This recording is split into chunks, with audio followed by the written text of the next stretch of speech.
কাজের ক্ষেত্রে একটু বাইরে যেতে হয়েছিল।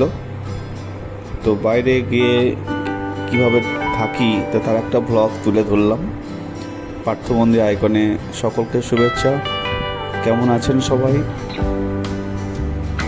তো যারা কাজ করে দেখবেন যেভাবে ফেরে আর কি, যাওয়াটা কোনো রকমে হয়, আবার ফেরার টাইমটাও সেইভাবেই ফিরতে হয়।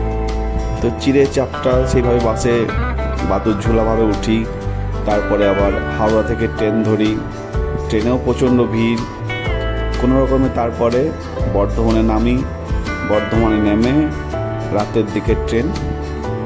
তো রাতের দিকে ট্রেনটা কি হয়, কিছুটা যাত্রী কম থাকে।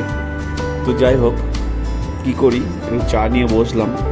তো চাটা দেখলাম খুব একটা ভালো নয়, তো হাতে নিয়েই ধরে থাকলাম আর এদিক ওদিক তাকিয়ে দেখছিলাম যে আমার ট্রেনটা কখন আসে।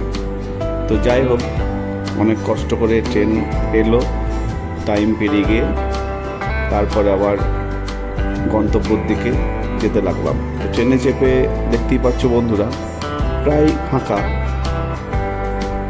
কারণ রাতের দিকে ট্রেন তো ফাঁকা বললেই চলে। তো যাই হোক, কোনো রকম ট্রেনে ওরকম করে এসে কিছু মুখে দিয়ে তারপরে আমার গন্তব্যের দিকে চলে এলাম।